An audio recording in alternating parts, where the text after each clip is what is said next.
What up, Facebook Live family and friends? Elliot Andre, the head of therapist from Connected Roots, is here today. I got a really great interview with a dear friend and colleague of mine. This is Ashtyn.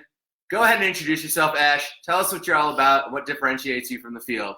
Hey everyone, so my name is Ashtyn and I'm a BCBA, which stands for Board Certified Behavior Analyst. I work with individuals with autism, primarily between the ages of 2 and 21, 22 years old. And what makes me stand out the most, I would say, is my passion for working with the families and just being really connected with them, making sure that I'm following the goals that they want. Long-term goals, short-term goals, and really providing the best treatment possible. Love that. And I think you've said that so beautifully just then and there. I mean, people, I think, just connected to you. Thumbs up if you connect with Ash, because I do. I've worked with her at a camp, a summer camp that specializes in working with kids with autism, and we were co-counselors, and let me tell you, we killed it. Dream team. For the Dream Team, that's right, 2016 Dream Team. And to see her work and interact with the kids and young adults was just honestly impressive. I mean, you killed it. So if you could tell our audience out there, you know, what is a BCBA? Because some people might not know what that is. And then also where you work, if you feel comfortable sharing that. And then again, you said you were from 2 to 22, but let's kind of hone it down so our viewers can maybe connect a little bit more and like what that looks like on a day-to-day, if you wouldn't mind doing that.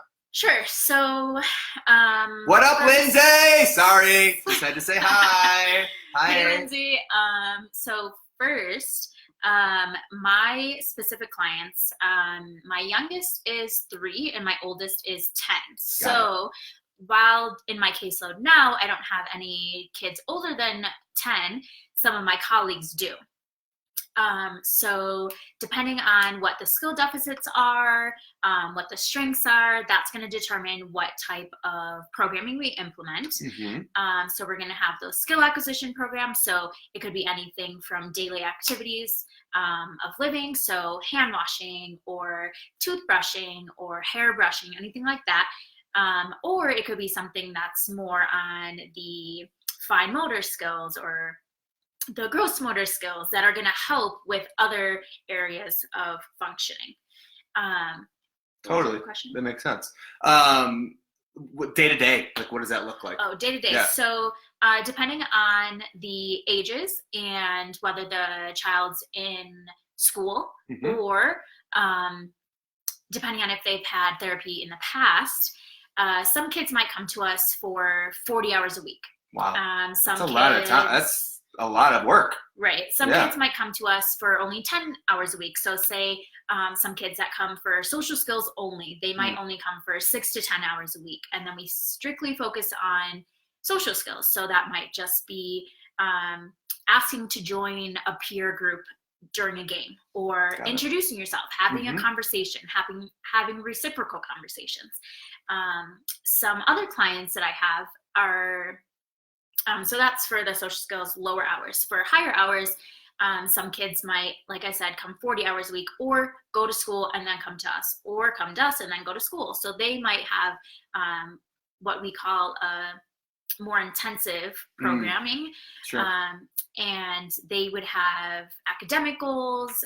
They would have different types of communication goals, expressive language, receptive language. Thanks for the hearts, people!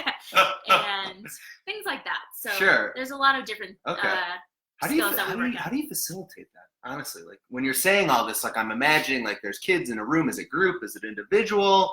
Like what is that? How does that play out in the day-to-day? Like are you having to manage behaviors and all that in that regard too? Yep.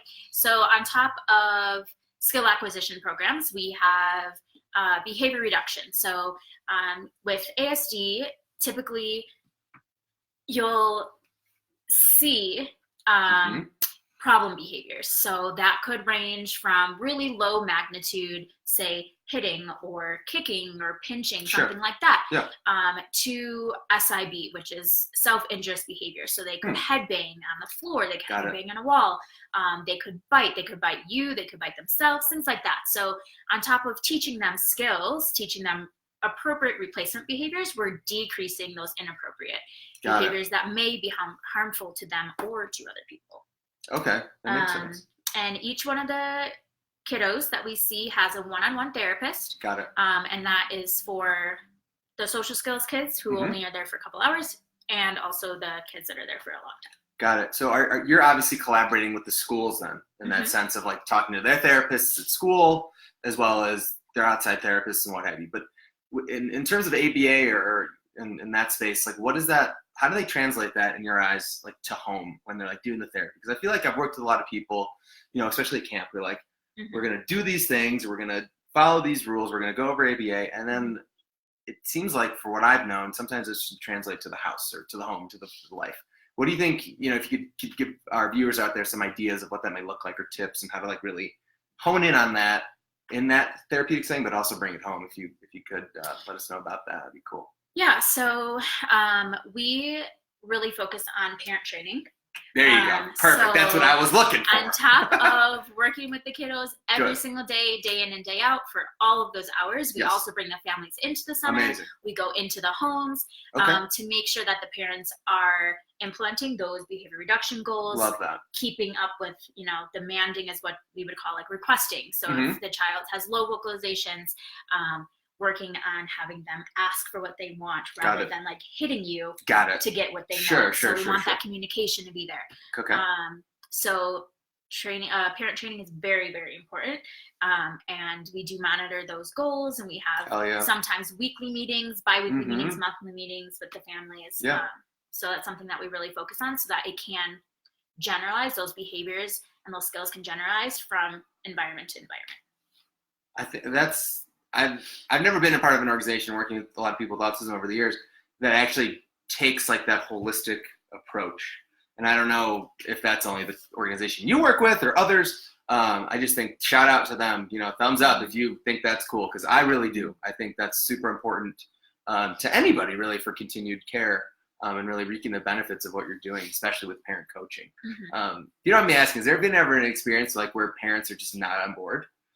Yeah, unfortunately, sometimes we, you know, run into those situations, and we just do as much as we can with the time that we have, you know, their child, and we really emphasize the importance of working on those skills at home and in different environments, so that their child isn't only listening to those demands placed by us, but also being placed by them. Because if, you know, good cop, bad cop, sure.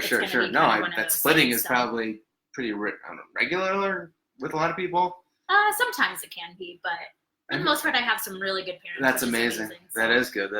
What are the resources are these kids using or seeking, for instance, after they discharge with you? And I don't know if it's ongoing or if it's every, you know, I mean, I'm sure there's some sort of planning, you know, you put in place where you feel like they've reached a certain point where it's like this isn't appropriate or in their guts. What does that look like? Yeah, so it's going to be different for all of the clients, depending on the skill deficits again, the different assessments. So, like I discharged a client a few months back who was at the typically developing place in development as typical peers. Okay. So based on the assessment that a typically developing kindergartner would be at, he had all those skills. So then he was ready to discharge. Okay. Because he was going into kindergarten, and we were confident that because his behaviors had decreased, and actually we no longer saw them, which was amazing. Wow. And his skills increased that much, we felt confident that he could graduate from ABA and go to school full time. Got it. So then when those kids are discharging and, you know, are done with the program, we'll say, what's the follow-up? How do you, you know, I know that's always the difficult thing I have with my practice as well, is like, I always want to make sure that this person's doing well. So how do you follow up, or how do you make sure in regards to the work that you've put in that that's being translated into, you know, when they do discharge? So we definitely give the parents resources, you know, and they always know that they're welcome to come back if they do see those behaviors increase, they see, you know, regression or anything like that. Unfortunately, once they do discharge, we can't keep in contact with them for, you know, confidentiality. Of course. But we do let them know that they can always reach out back to us, let us know if they have any concerns. We can kind of reevaluate and go from there. But we give them resources, and by the time they're discharging, the family's pretty familiar with some different, options that they might have outside of ABA. I love that. And Melissa, thanks for the shout out. We really appreciate you chiming in and watching today. And speaking of resources, and you just mentioned that parents get those resources once they've discharged and what have you. If you wouldn't mind sharing with our audience out there so they can tangibly know if they have a person in their life who may have autism or may be struggling with this, if you could let them know that there are those resources out there. Excuse me, that'd be great. If you could name off a few, that'd be awesome. Just like resources in general, places, or we're in Colorado, which is hard for some. Yeah. But they'll start in Colorado. I don't know. Well, so a lot of the time, so I'm from Fort Collins. I live in Fort Collins. Sure. So specifically in Fort Collins, I know that the Fort Collins Recreation Center. Like the recreation societies or whatever? Yeah, like the... Okay. I know what you're talking about. I can't think. Yeah, the recreation park district. Yes. They have a specific program for kids with special needs, disabilities, anything like that. So you could probably just Google your town, wherever you're in, and see if any of your park districts or recreation centers like that have programs for kids who need, additional help or anything like that. There's also this place called the ARC, A-R-C, and they, I know, are very helpful. There's another place called Foothills Gateway. We'll put this stuff in the description if you don't mind at the end. Yeah. Foothills Gateway is really helpful for families, and I know a lot of our families use that resource. And honestly, you could just, like I said, Google ASD, and then your town, your county, or whatever, and then I'm sure you can find some resources. Awesome. Thanks for sharing that. Really appreciate that. That brings me to my next question, because from being in the community and working with people with autism, cost is always an issue. So I don't know if those resources you just named off are low cost or are affordable in that regard, but what's the statistic, like $60,000 per kid for treatment? It's a lot. Yeah. It's definitely a lot. Yeah. For the most part, we accept most insurances. At your agency? At my company, yeah. We accept most insurances. Some people are private pay, and then there are quite a few Medicaid as well. Got it. So Medicaid does pay for ABA services. That's awesome. And don't quote me on this, but I think I just read something the other day that said now all 50 states are required to provide services for kids with autism. Woo! So.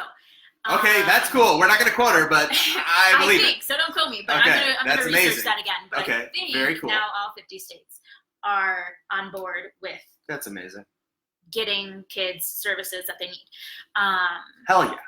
What is America. What is this? Ooh, let's answer this question from Bree Toma.